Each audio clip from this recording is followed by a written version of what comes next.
പ്രാവശ്യം കൂടെ ദൈവജനവുമായി നിങ്ങളുമൊക്കെ ആയിരിക്കാൻ ദൈവം അനുവദിച്ചതായ സമയത്തിനായി ദൈവത്തെ സ്തുതിക്കുന്നു.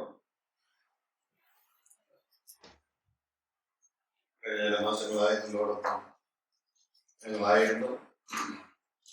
നിങ്ങൾ അറിഞ്ഞിരിക്കുന്നത് പോലെ ദൈവമാണ് ഈ വരുന്ന ശനിയാഴ്ച മടങ്ങി പോകാൻ ആഗ്രഹിക്കുന്നു.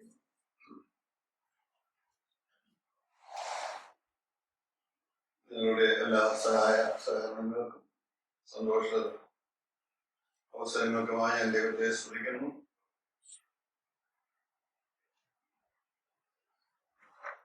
നമുക്ക് അല്പസമയം ഇന്നത്തെ ധ്യാനത്തിനായി വേദവചനത്തിലേക്ക് നമുക്ക് കടന്നു വരാം.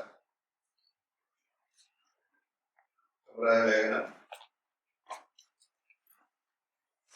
6-ാം അധ്യായം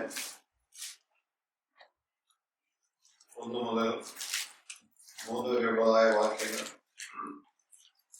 നമ്മൾ നേരത്തെ വായിച്ചിട്ടുള്ള വാക്യമാണ്. പെർഫെക്ഷനെ കുറിച്ചുള്ളതായ പുസ്തകം നമ്മൾ ആരംഭിച്ചത് ഈ അധ്യായത്തിൽ നിന്നായിരുന്നു. ഈ അധ്യായത്തിൽ നിന്ന് നമ്മൾ ബൈബിളിലെ മറ്റു പല പുസ്തകങ്ങളിലേക്ക് കടന്നുപോയി പെർഫെക്ഷനെ കുറിച്ച് ആ പുസ്തകങ്ങൾ എന്താണ് പഠിപ്പിക്കുന്നത് എന്ന് നമ്മൾ ചിന്തിച്ചു. ഇന്ന് പകൽക്കാലം 5-ഉം 6-ഉം അധ്യായങ്ങളിൽ നിന്ന് എബ്രായ ലേഖനകർത്താവ് പെർഫെക്ഷനെ കുറിച്ച് എന്താണ് നമ്മളെ പഠിപ്പിക്കുന്നത് എന്ന് ചുരുങ്ങിയ സമയം കൊണ്ട് ചിന്തിക്കുവാനാണ് ഞാൻ ആഗ്രഹിക്കുന്നത്. എബ്രായ വിശ്വാസികൾക്ക് അല്പം കട്ടിയായിട്ട് തോന്നിയതായ വേദഭാഗമാണ്. അത് 2-3 സെർമണിയിൽ കൂടെ വിശദീകരിക്കേണ്ടതുമാണ്. എന്നാൽ ഞാൻ വളരെ ഓടിച്ച്, ഇനിയിപ്പോ ഞാൻ ഇല്ലല്ലോ, അതുകൊണ്ട് വളരെ ഓടിച്ച് അങ്ങനെ പറയാമെന്നാണ് വിചാരിക്കുന്നത്. എബ്രായ വിശ്വാസികളെ കുറിച്ച് നമുക്ക് അറിയാം. അവര് യഹൂദന്മാരായിരുന്നു, രക്ഷയിലേക്ക് കടന്നു വന്നു. 4-ാം അധ്യായത്തിൽ 4-ാം വാക്യത്തിൽ നമ്മൾ കാണുന്ന അവർ പ്രകാശം ലഭിച്ചവരാണ്, സ്വർഗീയ ദാനം ആസ്വദിച്ചവരാണ്, പരിശുദ്ധാത്മാവിനെ പ്രാപിച്ചവരാണ്, ദൈവത്തിന്റെ നല്ല വചനം ആസ്വദിച്ചവരാണ്, ദൈവത്തിന്റെ പരിശുദ്ധാത്മാവിനെ പ്രാപിച്ചവരാണ്. 10-ാം അധ്യായത്തിലേക്ക് നമ്മൾ കടന്നു വരുമ്പോൾ കാണുന്നത് ഒരു ധാരാളം വിശ്വാസത്തിന് വേണ്ടി കഷ്ടപ്പെട്ടവരാണ്. ധാരാളം പ്രോസിക്യൂഷൻസ് അവർക്ക് കടന്നു വന്നപ്പോൾ അവർ ആക്രമിക്കപ്പെടുകയും അവരുടെ വസ്തുക്കളും വീടുകളൊക്കെ കൊള്ളയടിക്കപ്പെടുകയും ചെയ്തു. അപ്പോഴും അവർ സന്തോഷത്തോടെ അതെല്ലാം സഹിച്ചു നിന്നവരാണ്. എന്നാൽ ഇപ്പോൾ അവരുടെ ഇപ്പോഴത്തെ അവസ്ഥ എന്ന് പറയുന്നത് ഒരു പിന്മാറ്റത്തിന്റെ അവസ്ഥയാണ്. അതിന് എന്തൊക്കെയാണ് കാരണങ്ങളെന്ന് നമുക്ക് അറിഞ്ഞുകൂടാ. എങ്കിലും അന്നത്തെ സാഹചര്യം, റോമ ഭരണത്തിന്റെ എതിർപ്പ്, യഹൂദന്മാരുടെ എതിർപ്പ്, അവർ നിയോഗിച്ചിരുന്ന സമൂഹത്തിന്റെ എതിർപ്പ്, ഇതെല്ലാം നോക്കുമ്പോൾ ഒരുപക്ഷെ യഹൂദമതത്തിലേക്ക് തിരിച്ചു പോയാൽ അവർക്ക് കുറെ സംരക്ഷണം കിട്ടും എന്ന് അവർ വിചാരിച്ചു കാണും. ഏതായാലും പിന്മാറ്റത്തിലേക്ക്, അല്ലെങ്കിൽ അവർ കടന്നു വന്നതായ യഹൂദ മതത്തിലേക്ക്, യഹൂദ പാരമ്പര്യങ്ങളിലേക്ക് വീണ്ടും മടങ്ങി പോകുവാനായി കണ്ണു നട്ടിരിക്കുന്നതായ ഒരു കൂട്ടം വിശ്വാസികൾക്കാണ് അപ്പോസ്തലനായ പൗലോസ് ഈ ലേഖനം എഴുതുന്നത്.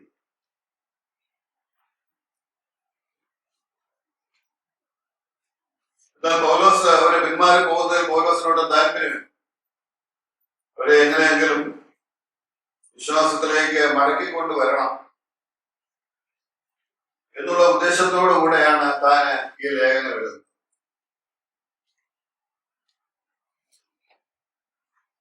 അപ്പോൾ പൗലോസിന് മനസ്സിലായത് ഇവര് യഥാർത്ഥത്തിൽ ധാരാളം ആത്മീയമാകുന്ന അനുഭവങ്ങൾക്ക്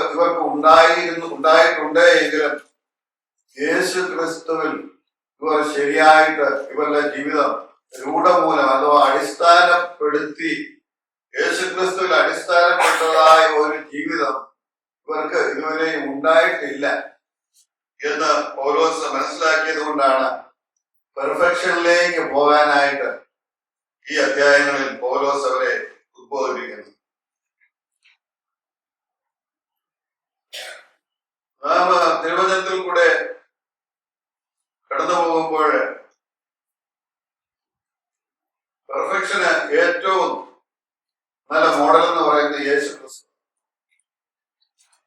പെർഫെക്ഷന് ഏറ്റവും നല്ല മോഡൽ യേശു ക്രിസ്തു ആയതുകൊണ്ട് 5-ാമത്തെ അധ്യായത്തിൽ യേശു ക്രിസ്തുവിനെ കുറിച്ച് അപ്പോസ്തലനായ പൗലോസ് പറയുന്നു. യേശു ക്രിസ്തു അല്ലെങ്കിൽ സ്ത്രീത്വത്തിലെ രണ്ടാമത്തെ ആളത്വം ഈ ഭൂമിയിലേക്ക് കടന്നു വന്നപ്പോൾ താൻ ദൈവത്തോട് സമനായിരുന്നെങ്കിലും തന്റെ ദൈവികമാകുന്ന ആ പ്രിവിലേജിനെ അല്ലെങ്കിൽ കഴിവുകളെ ഒഴിച്ചു വെച്ചിട്ടാണ് ഈ ഭൂമിയിലേക്ക് കടന്നത്. ഒരു നമ്മൾ വായിക്കുന്നത് അവൻ ദൈവത്തോടുള്ള സമത്വം മുറുകെ പിടിച്ച് കൊള്ളണമെന്ന് വിചാരിക്കാതെ ദാസരൂപങ്ങൾ വേഷത്തിൽ മനുഷ്യനായി വിളങ്ങി. അപ്പോൾ ദൈവികമാകുന്ന കഴിവുകളെ, ശക്തിയെ പ്രയോഗിക്കാതെ ഇരിക്കാനായിട്ട് യേശു വളരെ ശ്രമിച്ചു. അല്ലെങ്കിൽ അതിനെ മാറ്റി വെച്ചിട്ട യേശു.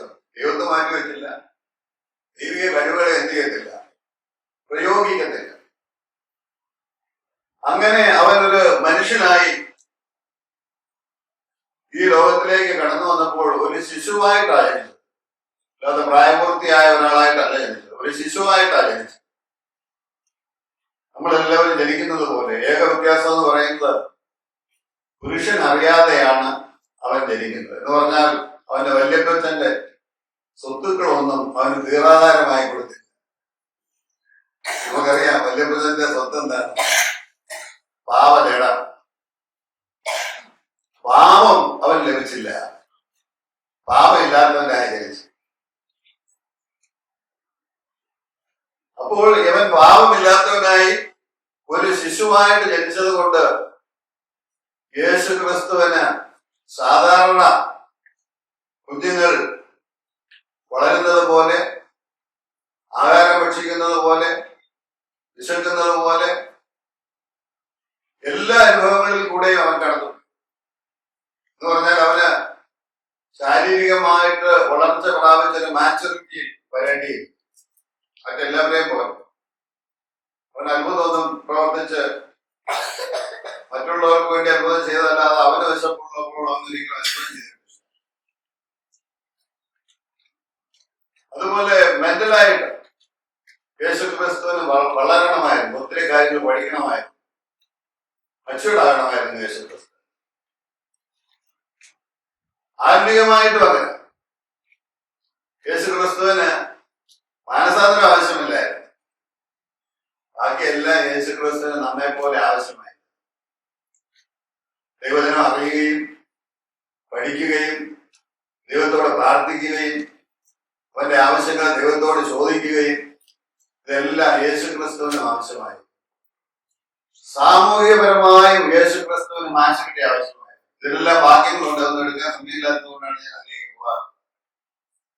അപ്പോൾ മനുഷ്യന് ഏതെല്ലാം ഏരിയാസ് ഓഫ് ലൈഫിൽ അവന് മാച്യൂരിറ്റി ആവശ്യമുണ്ടോ അത് യേശു ക്രിസ്തുവിനും ആവശ്യമുണ്ടായിരുന്നു. അവൻ അങ്ങനെ വളർന്ന് മെച്ചേർഡ് ആയവനാണ് യേശു ക്രിസ്തു. ദൈവം 5-ാം അധ്യായത്തിലേക്ക് നമ്മൾ വരുമ്പോൾ അതിന്റെ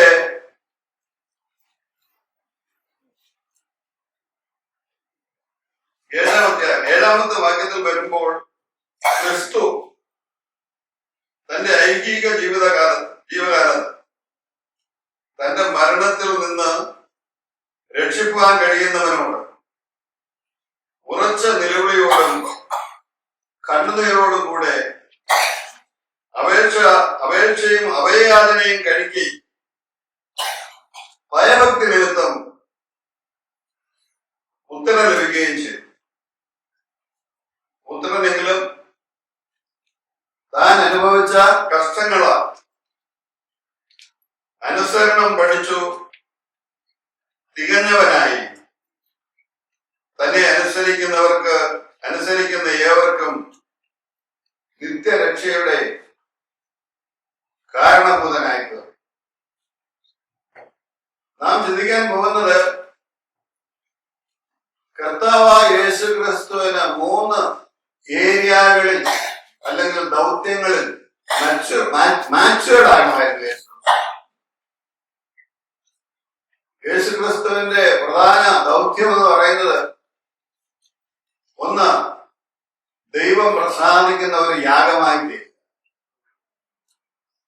രണ്ടാമത്, ദൈവം പ്രസാദിക്കുന്ന ഒരു മഹാപുരോഹിതനായി തീരുക. മൂന്നാമതായിട്ട്, ദൈവം പ്രസാദിക്കുന്ന ഒരു രക്ഷകനായി അഥവാ ലോകത്തിന്റെ രക്ഷകനായി മാറും. നമ്മൾ വിചാരിക്കുന്ന പോലെ യേശുക്രിസ്തു ഇതെല്ലാം ആയിട്ടല്ല ഇവിടെ വന്നു. ഇവിടെ ഒരാൾക്കൊരു ഡോക്ടറോ എഞ്ചിനീയറോ നേഴ്സോ ഒക്കെ ആകണമെന്നുണ്ടെങ്കിൽ അതിന്റെ പുറകിലുള്ള അധ്വാനങ്ങൾ നമുക്കെല്ലാം അറിയാവുന്നവരാണ്ടിരിക്കുന്നു. അതിനുവേണ്ടി ക്വാളിഫൈഡ് ആകുന്നത് വരെയും വളരെ അധ്വാനങ്ങൾ അതിന്റെ പുറകിലാണ് എന്ന് പറയുന്നത് പോലെ യേശുക്രിസ്തു ഈ ഏറ്റെടുത്തതായ ഈ 3 ഉത്തരവാദിത്തങ്ങൾ ഇതിലേക്ക് യേശുവിന് വളരണമായിരുന്നു.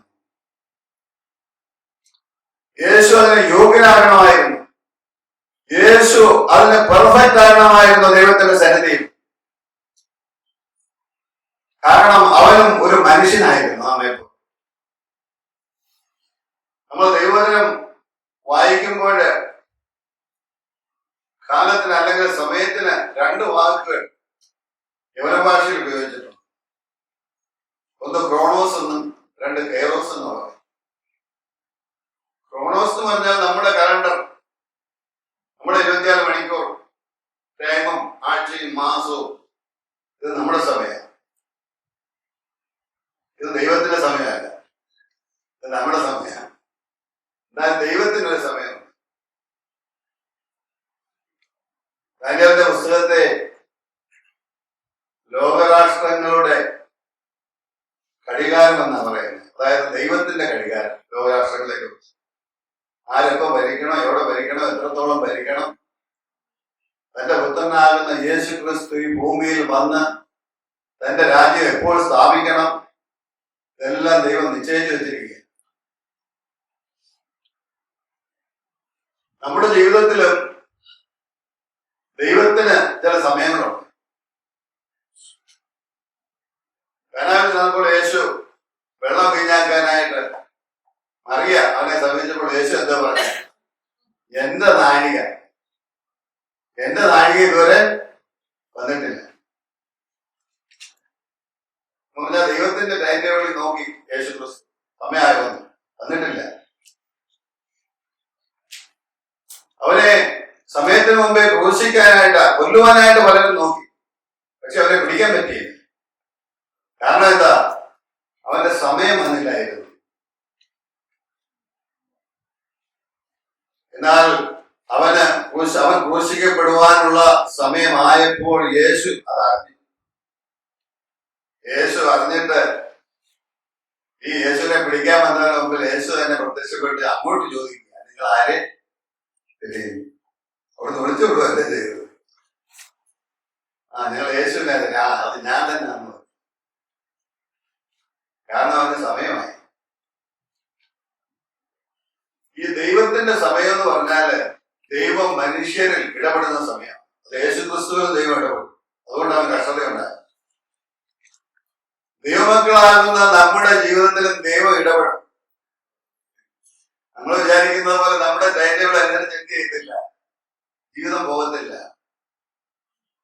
ഇടയ്ക്കിടയ്ക്ക് ദൈവം ഇടപെടും. അത് പക്ഷേ സംഘടനകളുടെ സമയമായി, അല്ലെങ്കിൽ നമ്മൾ കൺവേർട്ട് ചെയ്യാൻ മാനസാന്തരപ്പെടുവാനുള്ള സമയമായി.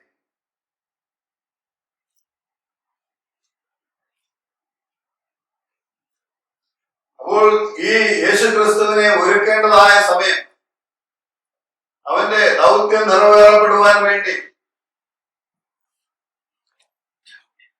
അവനൊരു പെർഫെക്റ്റ് സാക്രിഫൈസ് ആകേണ്ടതിന് വേണ്ടി, പെർഫെക്റ്റ് മഹാപുരോഹിതനാകുവാൻ വേണ്ടി, ലോകത്തിന്റെ രക്ഷിതാവ് ആകുവാൻ വേണ്ടി യേശു ക്രിസ്തുവിന് മാച്യൂരിറ്റി ആവശ്യമായി. മാച്യൂരിറ്റി ഇവിടെ നമ്മൾ വായിക്കുന്നത്, കഷ്ടങ്ങളാൽ അവൻ അനുസരണം പഠിച്ചു. യേശു ക്രിസ്തുവിന് അനുസരണം പഠിക്കണമായിരുന്നു. പാപമില്ലാത്തവൻ പഠിക്കണമായിരുന്നു. ആദാമിനെ ദൈവം സൃഷ്ടിച്ചു. ആദാമിനെ ദൈവം സൃഷ്ടിച്ചപ്പോൾ പാപം ഇല്ലാത്തവനായിട്ടാണ് സൃഷ്ടിച്ചത്. അവൻ പാപം ചെയ്യാതിരിക്കാൻ കഴിവുള്ളവനായിട്ടാണ് സൃഷ്ടിച്ചത്. പാപം ചെയ്യാനുള്ള കഴിവും അവനുണ്ടായിരുന്നു. ഇത് രണ്ടും ഉണ്ടായിരുന്നു. പക്ഷേ അവന് കൽപ്പന കൊടുത്തപ്പോഴാ മനസ്സിലായത് ഇവൻ അനുസരിക്കുമോ ഇല്ലയോ എന്ന് പറയുന്നത് പോലെ യേശുക്രിസ്തുവിന് അനുസരണക്കേട് കാണിക്കാൻ കഴിവുണ്ടായിരുന്നോ? പാപം ചെയ്യുവാൻ കഴിയുമായിരുന്നോ? എനിക്ക് ഒത്തിരി ചോദ്യങ്ങൾ ചോദിക്കാറുണ്ട്. അങ്ങനെ കഴിവില്ലായിരുന്നെങ്കിൽ പിന്നെ ഇതിന്റെയൊക്കെ അർത്ഥം എന്തോ? അവനെ പരീക്ഷയ്ക്ക് വിട്ടതിന്റെ. യേശുവിന് ഇതിനെല്ലാം കഴിവുണ്ടായിരുന്നു. ഇല്ലെങ്കിൽ അവൻ പൂർണ്ണ മനുഷ്യനാന്ന് പറയാൻ സാധ്യത. പക്ഷെ യേശു ഒരിക്കലും പാപം ചെയ്യത്തില്ലായിരുന്നു. ദൈവസ്തോത്രം. അവൻ അനുസരണം പഠിച്ചു, തികഞ്ഞവനായി എന്ന് പറഞ്ഞാൽ ദൈവം ഇവനെ പരിശോധിക്കുകയായിരുന്നു. ഇവൻ അനുസരിക്കുമോ ഇല്ലയോ? ധാരാളം കഷ്ടങ്ങളെ അവന്റെ ജീവിതത്തിൽ ദൈവം കൊടുത്തു. അവൻ ജനശരീരത്തിൽ ജീവിച്ചിരുന്നപ്പോൾ ധാരാളം കഷ്ടങ്ങളിൽ കൂടെ അവൻ കടന്നു പോകേണ്ടി വന്നു. മനുഷ്യര് അവനെ എന്തെല്ലാം ചെയ്തു നോക്കിയെന്നറിയാം. അടിച്ചു നോക്കി, ഇടിച്ചു നോക്കി, പ്രാർത്ഥിച്ച് അവന്റെ മുഖത്ത് തുപ്പി നോക്കി. നമുക്കറിയാം എന്തെല്ലാം പീഡനങ്ങളിൽ കൂടെ യേശു കടന്നു. അവിടെ ഒന്നും യേശു ദൈവത്തിനല്ലെന്നോ അല്ലെങ്കിൽ യേശു ഒരു പാപമുണ്ടെന്നോ അവർക്ക് തെളിയിപ്പാനായിട്ട് കഴിഞ്ഞു. ദൈവത്തിന് സ്തോത്രം. അപ്പോൾ അവൻ അനുസരണം പഠിച്ചു, തികഞ്ഞവനായി എന്ന് പറഞ്ഞാൽ അവന് പാപം ഉണ്ടായിരുന്നെന്നോ അവനിൽ ഡിസൊബീഡിയൻസ് ഉണ്ടായിരുന്നു എന്നോ അല്ല അതിന്റെ അർത്ഥം. അതിന്റെ അർത്ഥം എന്ന് പറയുന്നത് അവൻ അനുസരണം ഉള്ളവനായി തികയേണ്ടിയിരുന്നു. കാരണം അനേകരെ അനുസരിപ്പിക്കാനായിട്ടാ അവൻ രക്ഷകനാകാൻ പോകുന്നത്. അവൻ ലോകത്തിന്റെ രക്ഷകനാകുമ്പോൾ അനേകരെ അനുസരിപ്പിക്കേണ്ടവനാ. അനേകരെ അനുസരിപ്പിക്കേണ്ടവൻ തന്നെത്താൻ ദൈവത്തെ അനുസരിക്കുന്നവനും അനുസരിച്ച് മറ്റുള്ളവർക്ക് മാതൃക കാണിക്കുന്നവനുമായിരിക്കണം.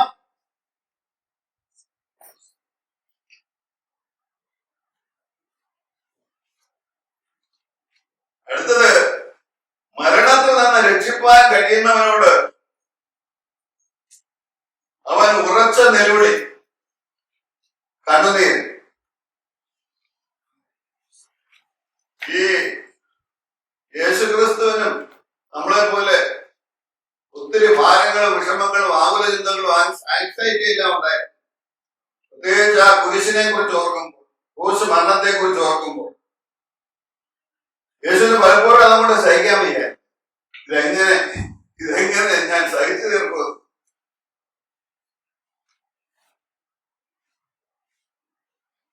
അതുകൊണ്ട് അവൻ എന്ത് ചെയ്തു?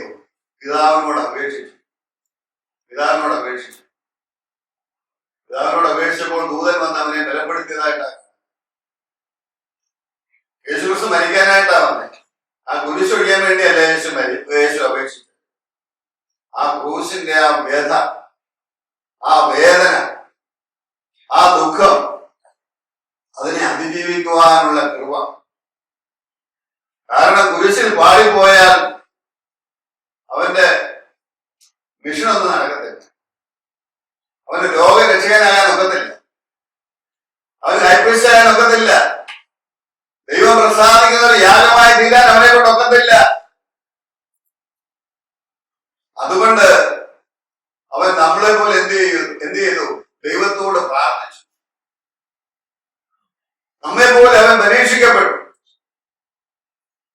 നമ്മെ പോലെ അവൻ പരിശുദ്ധാത്മാവിനെ പ്രാപിച്ചു.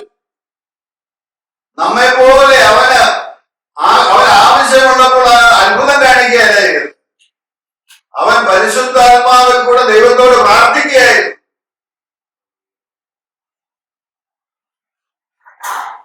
യേശു ക്രിസ്തുവാണ് നമ്മുടെ മോഡൽ എന്ന് പറയുന്നത്.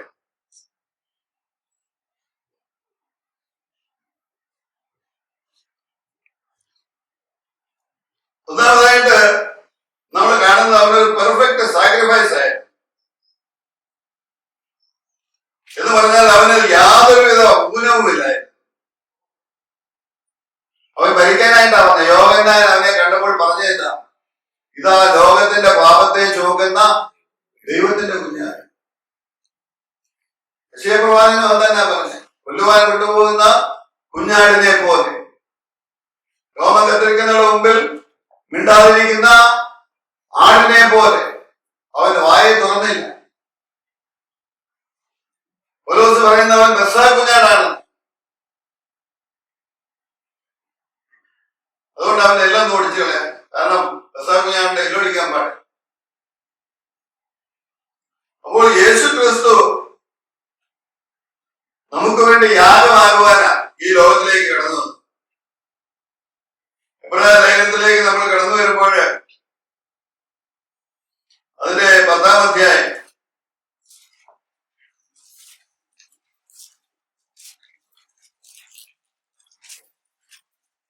ന്യായപ്രമാണം വരുവാനുള്ള നന്മകളുടെ നിഴലല്ലാതെ കാര്യങ്ങളുടെ സാക്ഷാൽ സ്വരൂപമല്ലായതുകൊണ്ട് ആണ്ടുതോറും ഇടപെടാതെ കഴിച്ചു വരുന്ന അതേ യാഗങ്ങളാണ്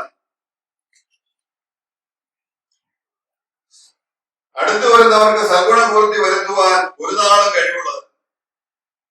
4 കാളകളുടെയും ആട്ടുകൊറ്റന്മാരുടെയും രക്തത്തിന് പാപങ്ങളെ നീക്കുവാൻ കഴിയുന്നത്. കനനയാഗവും വഴിപാടും നീ ഇച്ഛിച്ചില്ല, എന്നാൽ ഒരു ശരീരം നീ എനിക്ക് ഒരുക്കിയിരിക്കും. സർവ്വഹോമങ്ങളിലും പാപയാഗങ്ങളിലും നീ പ്രസാദിച്ചില്ല. അപ്പോൾ ഞാൻ പറഞ്ഞു, ഇതാ ഞാൻ വരുന്നു, പുസ്തക ചുവടിൽ എന്നെ കുറിച്ച് എഴുതിയിരിക്കും.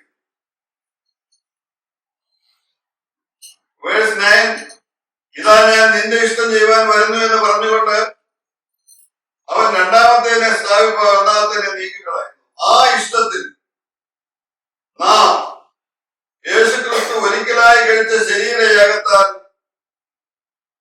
വിശുദ്ധീകരിക്കപ്പെട്ടിരിക്കുന്നു. വേഴ്സ് 12, യേശുവോ പാപങ്ങൾക്ക് വേണ്ടി ഏകയാഗം കഴിച്ചിട്ട് എന്നേക്കും ദൈവത്തിന്റെ വലത്ത ഭാഗത്ത് ഇരുന്നുകൊണ്ട് തന്റെ ശത്രുക്കൾ തന്റെ പാദപീഠമാകുവോളം കാത്തിരിക്കും. ഏകയാഗത്താൽ അവൻ വിശുദ്ധീകരിക്കപ്പെടുന്നവർക്ക് സദാകാലത്തേക്കും സൽഗുണ പൂർത്തി വരുത്തിയിരിക്കും. അപ്പോൾ കർത്താവായ യേശു ക്രിസ്തു ഈ ലോകത്തിലേക്ക് കടന്നു വന്ന് പഴയ നിയമ യാഗങ്ങൾക്കൊന്നും ദൈവത്തിന്റെ നീതിയെ തൃപ്തിപ്പെടുത്തുവാൻ കഴിവില്ല എന്ന് മനസ്സിലാക്കി, അഥവാ തന്റെ ശരീരയാഗത്താൽ മാത്രമേ മനുഷ്യനെ രക്ഷിപ്പാൻ സാധിക്കുകയുള്ളൂ എന്ന് മനസ്സിലാക്കി താൻ തന്നെ തന്നെ തിരുവെഴുത്തുകളിൽ എഴുതിയിരിക്കുന്നത് പോലെ തന്നെ തന്നെ സമർപ്പിക്കുകയായിരുന്നു. അല്ലയോ പിതാവേ, നീ ഹനയാഗങ്ങളിൽ പ്രിയപ്പെടുന്നില്ല, നീ മൃഗങ്ങളുടെ യാഗങ്ങളിൽ ഇഷ്ടപ്പെടുന്നില്ല, എന്നാൽ ഞാൻ വരുന്നു, എന്നെ കുറിച്ച് പുസ്തകച്ചുള്ളിൽ എഴുതിയിരിക്കുന്നുവല്ലോ, നിന്റെ ഇഷ്ടം ചെയ്യുവാൻ ഞാൻ വരുന്നു. അവനെ തന്നെ ഒരു പെർഫെക്റ്റ് യാഗമായി സമർപ്പിക്കുക മാത്രമല്ല, അവൻ അതിനായിട്ട് തന്നെ തന്നെ ഏൽപ്പിച്ചു കൊടുക്കുന്നതായിട്ടാണ് നമ്മൾ കാണുന്നത്. ദൈവത്തിന്റെ സ്തോത്രം.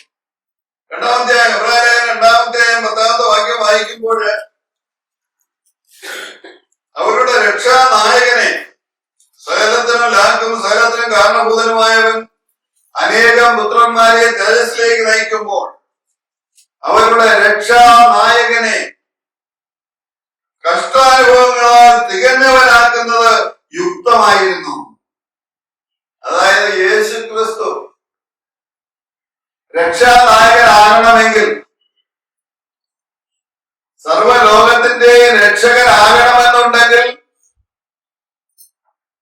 അവൻ എന്ത് ചെയ്യണം? അവൻ കാൽവരി ക്രൂശിൽ മരിച്ചേ സാധിക്കുകയുള്ളൂ. അവൻ കഷ്ടം അനുഭവിച്ചേ സാധിക്കുകയുള്ളൂ. അവൻ ദൈവത്തിന്റെ പ്രസാദമുള്ള യാഗമായി തീർന്നെങ്കിലേ സാധിക്കുകയുള്ളൂ.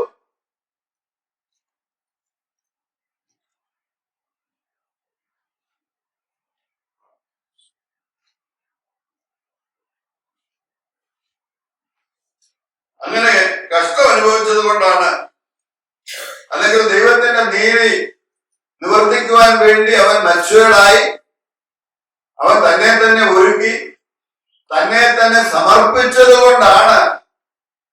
സമർപ്പിച്ചത് കൊണ്ട് മാത്രവുമല്ല, അവന്റെ യാഗം പിതാവിന് അക്സെപ്റ്റബിൾ ആയതുകൊണ്ടാണ് അവനെ ലോകത്തിന്റെ രക്ഷകനായി ദൈവം അപ്പോയിന്റ് ചെയ്തത്. ഞാൻ പറഞ്ഞ മനസ്സിലാകുമ്പോൾ നിങ്ങൾക്ക് അറിയാം, ഒരു മനുഷ്യൻ എന്നുള്ള നിലയിൽ അവന് ഈ ലോകത്ത് കടന്നു വന്ന് രക്ഷാനായകനാകേണ്ടതിനു വേണ്ടി അവൻ തന്നെത്താൻ അവനെ ഒരുക്കി. അവൻ വളർന്നു, അവൻ വളർച്ച പ്രാപിച്ചു.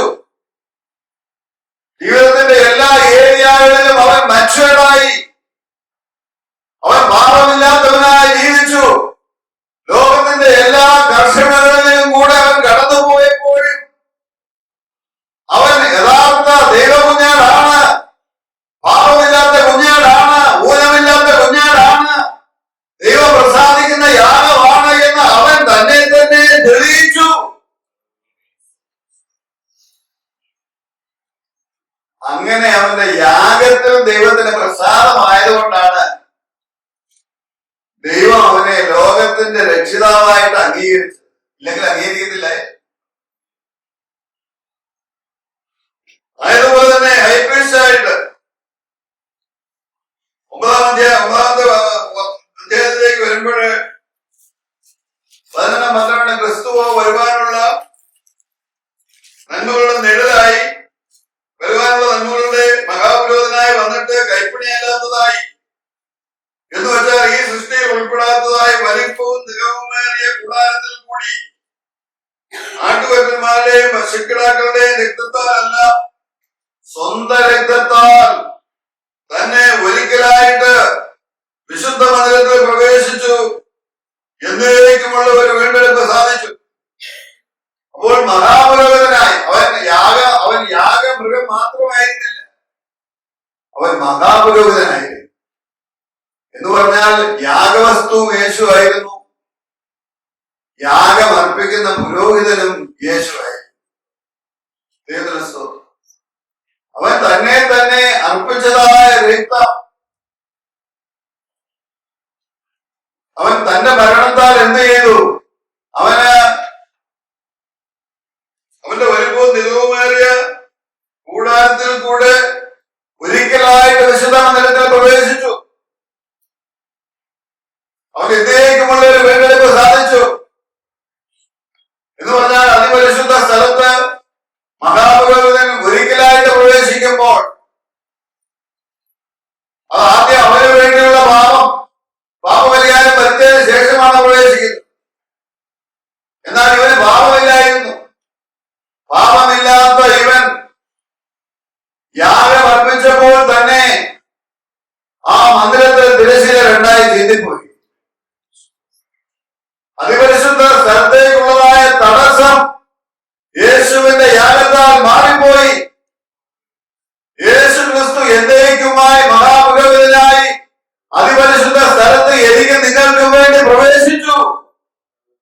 എന്നേക്കുമുള്ള ഒരു വീണ്ടെടുപ്പ് സാധിച്ചു എന്ന് പറഞ്ഞാൽ എനിക്ക് നിങ്ങൾക്ക് യേശു ക്രിസ്തുവിൽ കൂടെ ഏത് സമയത്തും ദൈവത്തിന്റെ സന്നിധാനത്തിലേക്ക് കടന്നു ചെല്ലുവാനുള്ളതായ വഴി തന്റെ മരണത്താൽ, തന്റെ യാഗത്താൽ, തന്റെ അനുസരണത്താൽ അവൻ നമുക്ക് വേണ്ടി സഹിച്ചതിനാൽ, അവൻ നമുക്ക് വേണ്ടി മനുഷ്യരായതിനാൽ, അവൻ നമുക്ക് വേണ്ടി മനുഷ്യരായതിനാൽ, ഞാൻ പറയുന്നത് നിങ്ങൾക്ക് മനസ്സിലാകുന്നത് അറിയാൻ പറ്റും. ഇത് വെറുതെ ഓട്ടോമാറ്റിക്കായിട്ട് ഒഴുകി വന്നതാണ്. ഇവന്റെ ഈ ദൗത്യങ്ങൾക്കെല്ലാം യവനെ തന്നെ ഡിസിപ്ലിൻ ഒരു മനുഷ്യൻ എന്ന നിലയിൽ വളരെ ഡിസിപ്ലിൻഡ് ലൈഫ് അയച്ചു ചെയ്തു. കാരണം അവന് ബോധ്യമുണ്ടായിരുന്നു ഞാൻ ആരാണ്. എനിക്ക് ദൈവം പ്രസാദിക്കുന്ന ഒരു യാഗമാകേണ്ടവനാണ്. ദൈവത്തിന്റെ നിത്യതയെ എന്നേക്കുമുള്ള ഒരു മഹാപ്രയോജനമാകേണ്ടതാണ്.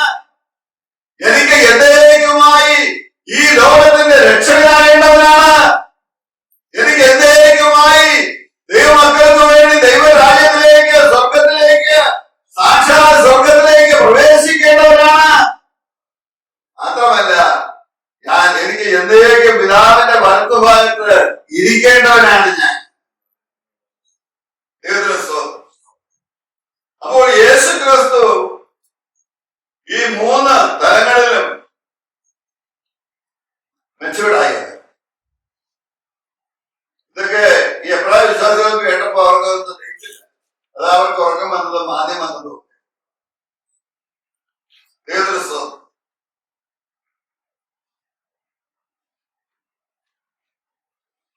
അവര് മച്ചൂർഡ് ആവണമെന്നാ പൗലോസ് പറയുന്നത്. യേശു ക്രിസ്തു മച്ചൂർഡ് ആയത് എങ്ങനെയാണെന്ന് അവർക്ക് വരച്ച് കാട്ടിയിട്ട് അവരോട് പറഞ്ഞു തുടങ്ങിയത് തന്നെ നിങ്ങളും പെർഫെക്റ്റ് ആകുകയും. നാട്ടിൽ ഒരിക്കലും സ്റ്റേറ്റ്മെന്റ് പറഞ്ഞത് ഇങ്ങനെ, a housemate who is working at my home may be serving the Lord better than a pastor who is always busy in the pulpit. മനസ്സിലായോ? 24 മണിക്കൂറും പുൽപിറ്റിൽ നിന്ന് പ്രസംഗിക്കുന്ന ഒരുവനേക്കാൾ ഒരുപക്ഷെ ദൈവത്തെ യഥാർത്ഥമായി സേവിക്കുന്നത് ഒരു വീട്ടുജോലിക്ക് നിൽക്കുന്ന ഒരു സ്ത്രീയായി. അവിടെയാണ് വർക്കേഴ്സ് വർഷിപ്പ് എന്ന് പറയുന്ന ആശയം. എന്ന് പറഞ്ഞാല് നമ്മൾ ദൈവത്തെ പ്രസാദിക്കാൻ നാളെ പാസ്സാകണമെന്നില്ല ദൈവം ഉദ്ദേശിക്കുന്നത്.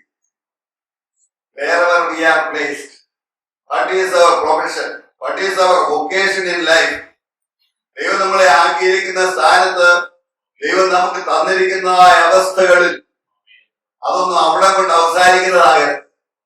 They are a means to an end. നമ്മുടെ ഏറ്റവും അൾട്ടിമേറ്റ് ലക്ഷ്യം എന്ന് പറയുന്ന ദൈവരാജ്യമാണ്. അനേകരെ ദൈവരാജ്യത്തിലേക്ക് കൊണ്ടുവരിക എന്നുള്ളതാണ് നമ്മുടെ ദൗത്യമെന്ന് നമ്മൾ മറന്നുപോകരുത്.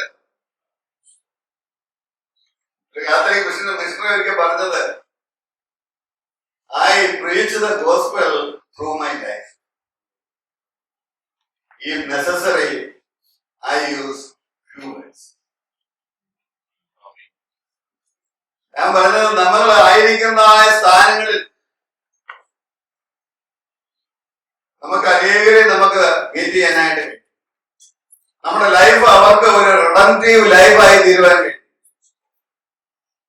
നമുക്ക് ദൈവം തന്നിരിക്കുന്ന സാഹചര്യങ്ങളും അവസ്ഥകളും ജോലികളും ഇൻകമും ഒന്നും അവിടെ കൊണ്ട് അവസാനിക്കുന്നതാകരുത്. അതിലപ്പുറം നമുക്കൊരു ലക്ഷ്യമുണ്ട്. ആ ലക്ഷ്യത്തിന് വേണ്ടി നമ്മൾ മെച്ചൂർഡാകും. സ്തോത്രം. അപ്പോൾ അടുത്തത് പൗലോസ് പറയുന്ന 6:11-15 6 മുതൽ 11-15 വാക്യങ്ങൾ വായിക്കുമ്പോൾ സമയമില്ലാത്തതുകൊണ്ട് ഞാൻ ഓടിച്ചു പോവുകയാണ്. പൗലോസ് പറയുന്നത്, അബ്രഹാമിനെ പോലെ നിങ്ങൾ വിശ്വാസമുള്ളവരെ. അബ്രഹാം ദൈവത്തിന് വാഗ്ദത്തങ്ങളെ കൊടുത്ത, ഇസ്ഹാക്കിനെ വാഗ്ദാനം ചെയ്ത, പക്ഷെ വാഗ്ദാനം ചെയ്ത് ഇസ്ഹാക്ക് ജനിച്ചപ്പോ കൊണ്ടുപോയി യാഗം അർപ്പിക്കാൻ. അബ്രഹാം എന്ത് ചെയ്തു? യാഗം അർപ്പിച്ചു. അബ്രഹാം ലേഖനക്കാരൻ പറയുന്നത് എന്താണെന്ന് അറിയാം, യാഗം അർപ്പിച്ചാലും അവൻ ഭസ്മമായി പോയാലും ആ ഭസ്മത്തിൽ നിന്ന് ദൈവത്തിന് ഇസ്ഹാക്കിനെ ഉയർത്തെഴുന്നേൽപ്പിക്കുവാൻ കഴിയും എന്ന് ആരും വിശ്വസിച്ചു? അബ്രഹാം വിശ്വസിച്ചു. അബ്രഹാം വിശ്വാസം ഓർത്ത് നോക്കിയേ. ഈ ഇസ്ഹാക്കിനെ ദൈവമാണ് എനിക്ക് തന്നത് എങ്കിൽ എനിക്കൊരു സന്തതി വേണമെന്നുള്ളത് അവന്റെ വാഗ്ദത്തമാണെങ്കിൽ അവൻ പറഞ്ഞിട്ട് ഈ മകനെ യാഗം അർപ്പിച്ചാൽ അവൻ ധരിച്ചതായ ചാരത്തിൽ നിന്ന് ദൈവത്തിന് എനിക്ക് ഒരു സന്തതിയെ ഉയർത്തെഴുന്നേൽപ്പിച്ച് തരുവാൻ അവൻ ശക്തിയുള്ളവരാണ് എന്ന് അബ്രഹാം വിശ്വസിച്ചു. അതാ അബ്രഹാമിന്റെ വിശ്വാസം. എന്ന് പറഞ്ഞാൽ പ്രതികൂലങ്ങളിൽ, എബ്രായ സഭയ്ക്ക് നേരിട്ടിട്ടുള്ളതായ പ്രതികൂലങ്ങളിൽ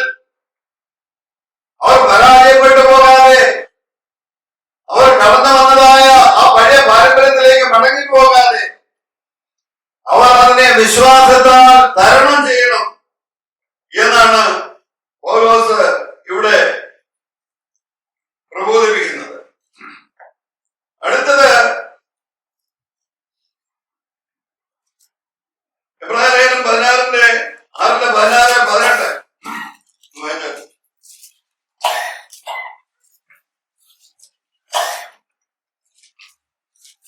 തങ്ങളെക്കാൾ വലിയവനെ കൊണ്ടല്ലോ മനുഷ്യർ സത്യം ചെയ്യുന്നത്, അതല്ലേ? ആണെ അവർക്കുറപ്പിനായി സകലവാദത്തിന്റെയും തീർച്ചയാകുന്നു. അതുകൊണ്ട് ദൈവം വാഗ്ദത്തത്തിന്റെ അവകാശികൾക്ക് തന്റെ ആലോചന മാറാത്തതിനെന്ന് അധികം സ്പഷ്ടമായി കാണിപ്പാൻ ഇച്ഛിച്ച് ഒരു ആണയാലും ഉറപ്പു കൊടുത്തു. അങ്ങനെ നമ്മുടെ മുമ്പിൽ വെച്ചിട്ടുള്ള പ്രത്യാശ പിടിച്ചുകൊള്ളുവാൻ ശരണത്തിനായി ഓടി വന്ന നാം നമ്മൾ ദൈവത്തിനെ പഠിച്ചാല് മനുഷ്യൻ നഷ്ടപ്പെടുത്തിയതായ ദൈവിക അനുഗ്രഹങ്ങളെല്ലാം ദൈവം മനുഷ്യനെ തിരിച്ചു കൊടുക്കുന്നത് വാഗ്ദത്തങ്ങളാണ്. എന്താണ്? വാഗ്ദത്തങ്ങളാണ് ദൈവം തിരിച്ചു കൊടുക്കുന്നത്. നമുക്കറിയാം 53:15 പ്രോട്ടോ ഇവാഞ്ചൽ എന്നാ വിളിക്കുന്നത്. എന്ന് പറഞ്ഞാൽ ആദ്യത്തെ ഒന്നാമത്തെ സുവിശേഷം. വാഗ്ദത്ത സന്തതിയെ ദൈവം വാഗ്ദത്തം ചെയ്യുക, രക്ഷകനെ ദൈവം വാഗ്ദത്തം ചെയ്യുക. അതുപോലെ അബ്രഹാമിനെ ദൈവം വിളിക്കും.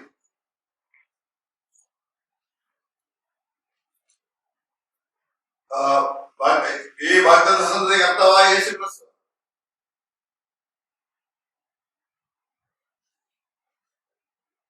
ഈ യേശുക്രിസ്തു അബ്രഹാമിന്റെ സന്തതിയായിട്ടാണ് ജനിക്കുന്നത്. യേശുക്രിസ്തു അബ്രഹാമിന്റെ സന്തതിയായിട്ട് ജനിക്കുന്നത് കൊണ്ടാണ് അബ്രഹാം സർവ്വലോകത്തിന് ഒരു അനുഗ്രഹമായിരിക്കുന്ന ദൈവം വാഗ്ദത്തം ചെയ്തത്. 12-ാം അധ്യായം 1 മുതലുള്ളതായ വാക്യങ്ങൾ വായിക്കുമ്പോൾ 3 അനുഗ്രഹങ്ങൾ ആ ദൈവം അബ്രഹാമിന് വാഗ്ദത്തം ചെയ്യുന്നു.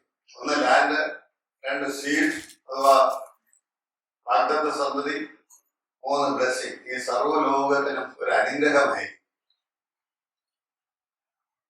ആ അനുഗ്രഹം അബ്രഹാം സർവ്വലോകത്തിനും അനുഗ്രഹമായിരിക്കുന്നത് യേശുക്രിസ്തുവിൽ കൂടെ. എങ്ങനെ?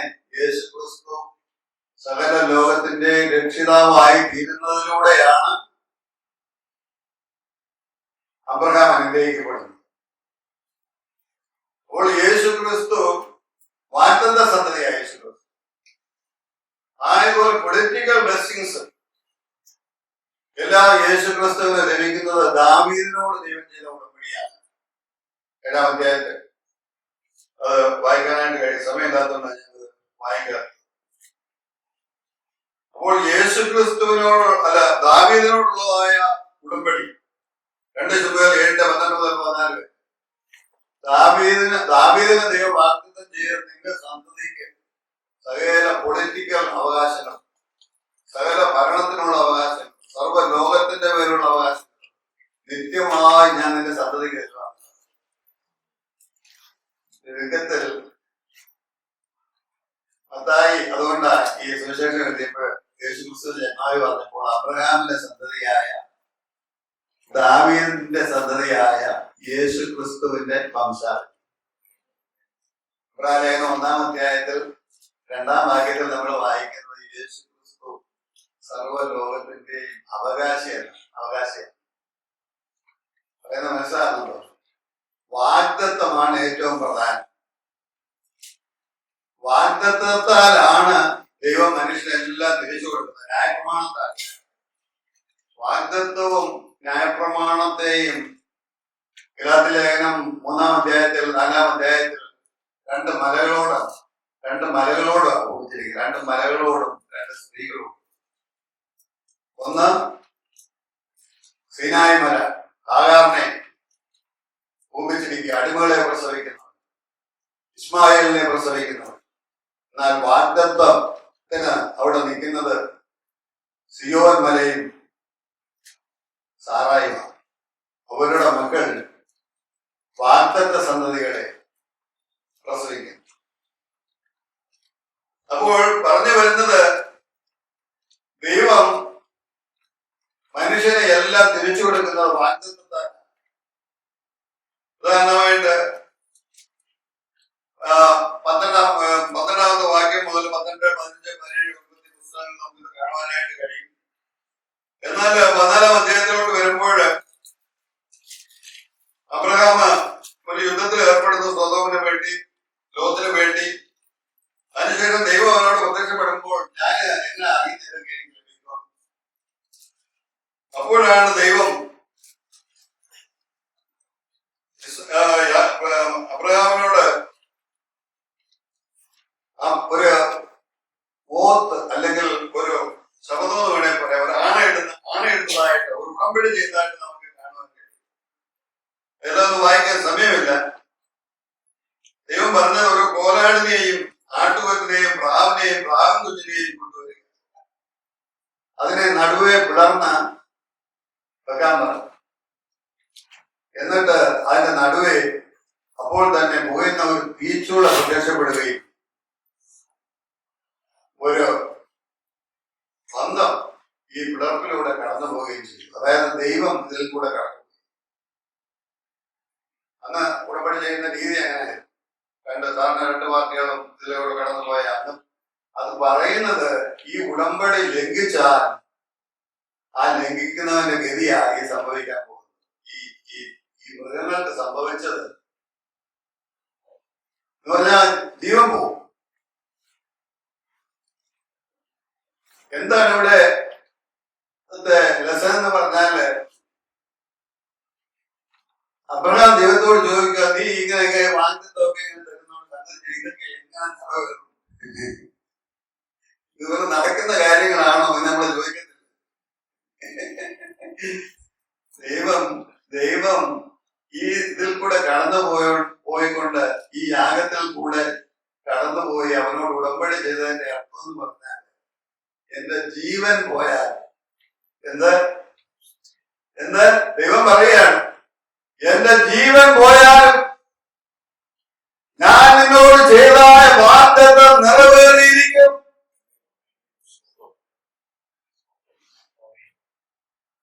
അബ്രഹാമിനെ യേശുക്രിസ്തു മൂലം സർവ്വലോകത്തിന് രക്ഷ വരണമെന്നുണ്ടെങ്കിൽ ദൈവത്തിന്റെ ജീവൻ പോലും അത്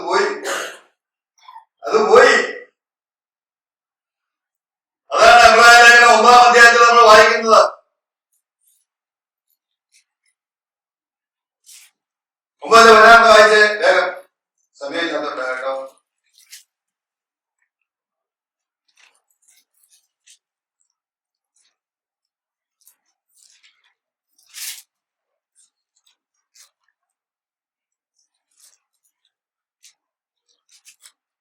നിയമമുള്ളിടത്ത് നിയമകർത്താവിന്റെ മരണം തെളിയിക്കുവാൻ ആവശ്യം. മരിച്ച ശേഷമല്ലോ നിയമം ചുരുക്കത്തില് ഈ പുതിയ നിയമം ഉണ്ടായത് യേശുക്രിസ്തുവിന്റെ മരണത്താല. എങ്ങനെയാ യേശുക്രിസ്തുവിന്റെ മരണം ഉണ്ടായത്? ദൈവം ചെയ്ത വാഗ്ദത്തം നിവർത്തിച്ചത്. ദൈവം ചെയ്തതായ ആണ്, അബ്രഹാമിനോട് ചെയ്തതായ ആണ് ദൈവം നിവർത്തിച്ചു. അതിനാ യേശുക്രിസ്തു തന്നെ, ദൈവം തന്നെ ഈ ഭൂമിയിലേക്ക് കടന്നു അവന്റെ ജീവനെ നൽകിയത്.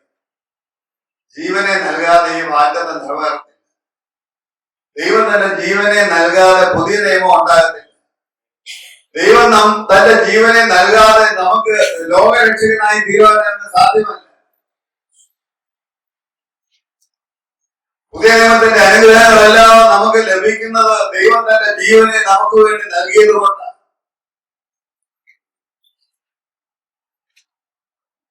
സമയം പോവുക. അവരോട് നമ്മൾ വായിക്കുമ്പോൾ ആ 9-ന്റെ അല്ല 6-ന്റെ 13-ാമത്തെ വാക്യത്തിൽ നമ്മൾ വായിക്കുമ്പോൾ, അങ്ങനെ നമ്മളുടെ മുമ്പിൽ വെച്ചിട്ടുള്ള പ്രത്യാശ മുറുകെ പിടിക്കുവാൻ ഓടി വന്നവരായ നാം മാറിപ്പോകാത്തതും ദൈവത്തിന് ഘോഷിക്കപ്പെടാൻ കഴിയാത്തതുമായ 2 കാര്യങ്ങളാൽ ശക്തിയുള്ള പ്രബോധനം പ്രാപിപ്പാൻ ഇടവരുന്നു. ആ പ്രത്യാശ ആത്മാവിന്റെ ഒരു നങ്കൂരം തന്നെ. അപ്പോൾ യേശുക്രിസ്തുവിന്റെ മരണത്താൽ യേശുക്രിസ്തു നമ്മുടെ സങ്കേതമായി. എങ്ങനെ സങ്കേതമായി? പാപികൾക്ക് ഓടി വന്ന് രക്ഷപ്പെടുവാൻ, അഭയം തേടുവാൻ ഏതൊരു പാപിക്കും യേശു ക്രിസ്തുവിലേക്ക് കടന്നു വന്ന് അവന്റെ പാപങ്ങളെ ഏറ്റുപറഞ്ഞ് ശത്രു അവനെ ആക്രമിക്കാതെ അവനെ സങ്കീർണമാക്കുവാനുള്ള പദവി യേശു ക്രിസ്തുവിന്റെ മരണം മൂലം നമുക്ക് ലഭിച്ചതുകൊണ്ട് നമുക്ക് യേശു ക്രിസ്തുവിൽ മച്ചുരാകുവാനായിട്ട് കഴിയും. രണ്ട്, അവൻ ആത്മാവിന്റെ ഒരു നങ്കൂരം എന്ന് പറഞ്ഞാൽ യേശു ക്രിസ്തു നമുക്ക് വേണ്ടി മരിച്ച ഉയർത്തെഴുന്നേറ്റ മഹാപുരോഹിതനായ സ്വർഗത്തിൽ ഇരിക്കുക. അത് നമ്മൾ വിശ്വാസത്താൽ അംഗീകരിക്കുകയാണ്, വിശ്വാസത്താൽ സ്വീകരിക്കുകയാണ്, വിശ്വാസത്താൽ ഏറ്റുപറയുകയാണ്. നമ്മുടെ പ്രത്യാശ അവനിലാണ്. നങ്കൂരം എന്ന് പറഞ്ഞാൽ നമുക്കറിയാം, ഈ ബോട്ടിനും ഷിപ്പിനും ഒക്കെ നങ്കൂരമാണ്.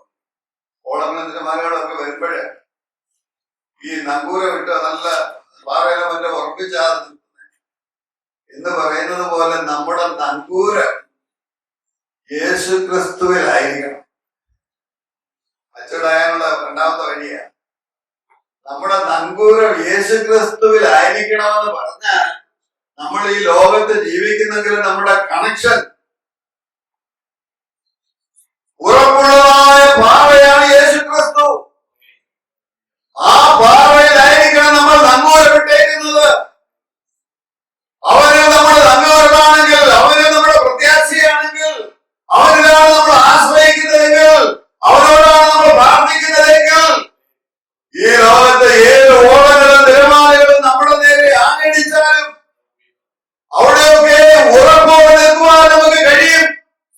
റോമൻ ഭരണം നിങ്ങൾക്ക് എതിരായി തീരട്ടെ, യഹൂദന്മാര് നിങ്ങളെ ആക്ഷേപിക്കട്ടെ, ലോകം നിങ്ങൾക്ക് എതിരാകട്ടെ, യേശു ക്രിസ്തു നിങ്ങൾക്ക് വേണ്ടി മരിച്ചു.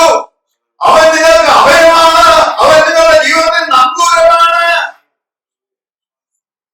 മാത്രമല്ല 28ാമത്തെ വാക്യത്തിൽ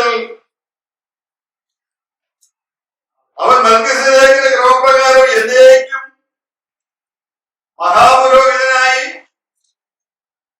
മുമ്പുകൂട്ടി നമുക്ക് വേണ്ടി പ്രവേശിച്ചിരിക്കുന്നു. യേശു ക്രിസ്തു മഹാപുരോഹിതനായി സാക്ഷാൽ സ്വർഗത്തിൽ, സാക്ഷാൽ ആലയത്തിൽ, സാക്ഷാൽ ദൈവസന്നിധിയിൽ നമുക്ക് വേണ്ടി പ്രവേശിച്ചിരിക്കുക. നമുക്ക് വേണ്ടി എന്ന് പറഞ്ഞാൽ അവൻ തുറന്നിട്ടതായ വഴി എനിക്ക് നിങ്ങൾക്ക് വേണ്ടി തുറന്നിട്ടിരിക്കുന്നതായ വഴിയാണ്. ആ വഴിയിൽ കൂടെ യാത്ര ചെയ്ത് അവന്റെ സന്നിധിയിൽ പ്രവേശിക്കുവാൻ ഇപ്പോൾ തന്നെ നിങ്ങൾക്ക് സാധിക്കും. നിങ്ങൾ മടങ്ങി പോകേണ്ടതായ ആവശ്യമില്ലെന്നാണ് പറയുന്നത്. ദൈവത്തിന്റെ സ്തോത്രം. നിങ്ങൾ മടങ്ങി പോകേണ്ട ആവശ്യമില്ല. കാരണം സ്വർഗം നിങ്ങൾക്ക് വേണ്ടി തുറന്നിട്ടിരിക്കുക. എന്ത് കഴിഞ്ഞാണ് നിങ്ങൾ മടങ്ങി പോകുന്നത്? യേശു ആരാണെന്ന് നിങ്ങൾക്ക് മനസ്സിലായില്ലേ? അവൻ ലോകത്തിന്റെ അവകാശിയാ. അവൻ ലോകത്തിന്റെ അവകാശിയാ. ദൈവത്തിനുള്ളതെല്ലാം അവന്റേതാ. അതവൻ ചെലവ് ചെയ്ത് വാങ്ങിച്ചതാ. അധ്വാനിച്ച് കഷ്ടപ്പെട്ട് അവനെ അവകാശമാക്കിയതാ എനിക്ക് നിങ്ങൾക്ക് വേണ്ടി. അവന്റെ കഷ്ടപ്പാടായ കാൽവരിയെ കുറിച്ച് അവൻ നമുക്ക് വേണ്ടി മച്ചുവരായി. അവൻ നമുക്ക് വേണ്ടി അധ്വാനിച്ചു. അവൻ ദൈവസന്നിധിയിൽ വിശ്വസ്തനായി അവന്റെ മിനിസ്ട്രി ഇപ്പോഴും ചെയ്തുകൊണ്ടിരിക്കുന്നു. എന്തിനു വേണ്ടി? നാം മാച്ചുരിറ്റിയുള്ളവരാകുവാൻ വേണ്ടി. ദൈവത്തിന്റെ സ്തോത്രം. 12ാമത്തെ അധ്യായത്തിലേക്ക് വരുമ്പോൾ അതിന്റെ വാക്കുകളെ ഉടനെ തന്നെ നിർത്താം. 12ാമത്തെ അധ്യായത്തിൽ വരുമ്പോൾ 12ാം വാക്യം മുതൽ വായിക്കുന്നത്, ഇബ്രാഹിം വിശ്വാസികളെ, നിങ്ങളിപ്പോൾ എവിടെയാ വന്നിരിക്കുന്നത്? നിങ്ങൾ പുതിയ വിശ്വാസികളല്ലേ? നിങ്ങൾ മാനസാന്തരപ്പെട്ടവരല്ലേ? നിങ്ങൾ വീണ്ടും ജനിച്ചവരല്ലേ? നിങ്ങൾ പരിശുദ്ധാത്മാവിനെ പ്രാപിച്ചവരല്ലേ?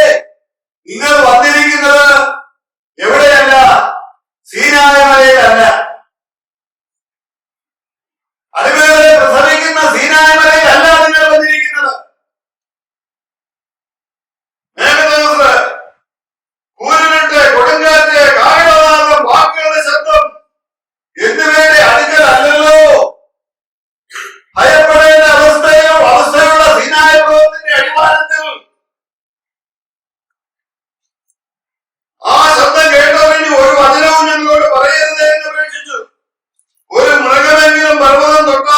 കല്ലെറിഞ്ഞു കൊല്ലണം. ഇത്ര തീവ്രമായ ഒരു അന്തരീക്ഷത്തിലല്ല നിങ്ങൾ വന്നിരിക്കുന്നത്. മറിച്ച് എവിടെയാണ്? പിന്നെയോ വേഴ്സ് 22, സിയോൻ പർവ്വതത്തിനും ജീവനുള്ള ദൈവത്തിന്റെ നഗരമായ സ്വർഗീയ യെരൂശലേമിനും അനേകായിരം ദൂതന്മാരുടെ സർവ്വസംഘത്തിനും സ്വർഗത്തിൽ പേരെഴുതിയിരിക്കുന്ന ആദിജാതന്മാരുടെ സഭയ്ക്കും എല്ലാവരുടെ ന്യായാധിപതിയും സിദ്ധന്മാരായ നീതിമാന്മാരുടെ ആത്മാക്കൾക്കും പുതിയ നിയമത്തിന്റെ മധ്യസ്ഥനായ യേശുവിനും ആ പേരിന്റെ യാഗത്തിനേക്കാൾ ഗുണകരമായി സംസാരിക്കുന്ന പുണ്യാരക്തത്തിന്റെ അടുക്കിലേക്കല്ലയോ നിങ്ങൾ വന്നിരിക്കുന്നത്? ദൈവങ്ങളെ, നമ്മൾ സ്വർഗത്തിലാണ് വന്നിരിക്കുന്നത്. പൗലോസ് പറയുന്നതേ, 2 or 3 പേർ കൂടുമ്പോൾ ദൈവത്തിന്റെ സാന്നിധ്യം ഉണ്ടെന്ന് പറയുന്ന ആ സ്വർഗം പുതിയ നിയമത്താൽ യേശുക്രിസ്തുവിന്റെ മരണത്താൽ നമുക്ക് സ്വർഗത്തിലേക്കുള്ള പ്രവേശനം സാധിച്ചു. നമുക്കിവിടെ ദൂതന്മാരെ ഒന്നും കാണുന്നില്ല, നമ്മളിവിടെ ദൈവത്തെ കാണുന്നില്ല. പക്ഷേ ദൈവത്തിന്റെ സാന്നിധ്യം നമ്മുടെ മധ്യേ ഉണ്ട്. നാം ദൈവ സന്നിധിയിലേക്കാണ് കടന്നു വന്നത്.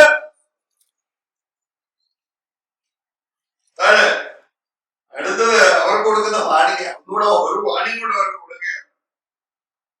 അരുളി ചെയ്യുന്നവനെ നിരസിക്കാതിരിക്കാൻ നോക്കുവിൻ. ഭൂമിയിൽ അരുളി ചെയ്തവനെ നിരസിച്ചവർ തെറ്റി ഒഴിയാതിരുന്നുവെങ്കിൽ സ്വർഗത്തിൽ അരുളി ചെയ്തവനെ വിട്ടുമാറിയാൽ എത്രയധികം. അടുത്ത ഇളക്കമുള്ളതിന് മാറ്റം വരും.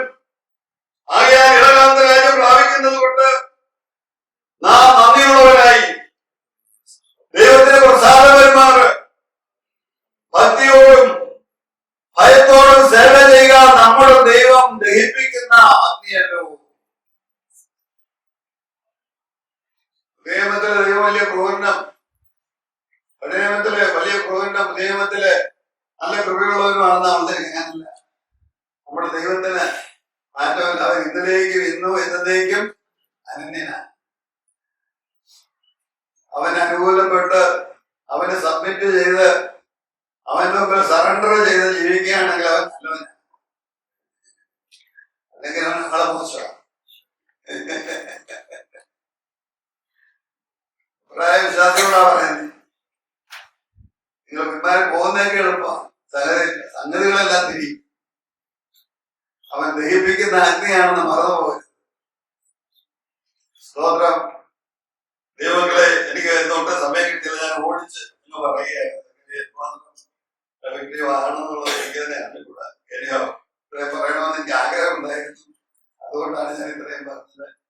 ഞാൻ ഒരിക്കലും കൂടെ പറയും, നിങ്ങൾ കാണിച്ചതായ എല്ലാ സഹകരണങ്ങൾക്കും, നിങ്ങളുടെ എല്ലാ ഫെലോഷിപ്പിനും, എല്ലാ ഹോസ്പിറ്റാലിറ്റിക്കും എല്ലാം ഞങ്ങൾ വളരെ നന്ദിയുള്ളവരാണ്. വളരെ അനുഗ്രഹിക്കപ്പെട്ട ഒരു സഭയാണ്, വളരുന്ന സഭയാണ്. ഈ സഭ ഇനിയും വളരും. എൽഡേഴ്സ് എല്ലാം നല്ല ശക്തന്മാരായി ദൈവജനം ശുശ്രൂഷിക്കുന്നവരാകണം. നമ്മുടെ കുഞ്ഞുങ്ങളെല്ലാം ഈ ദേശത്ത് ദൈവത്തിന്റെ മിഷണറിമാരാകണം. അതിനായി നിങ്ങളെ ദൈവം ധാരാളമായ അതിനുള്ള പൊട്ടൻഷ്യൽ നിങ്ങൾക്കുണ്ട്. അതിനായി നിങ്ങളെ തന്നെ വീണ്ടും സമർപ്പിക്കുക. ദൈവം നമ്മളെ വീണ്ടും അനുഗ്രഹിക്കട്ടെ. ഞങ്ങളെ ഈ ഓർത്ത് നിങ്ങൾ വീണ്ടും പ്രാർത്ഥിക്കണമെന്ന് അപേക്ഷിച്ചു.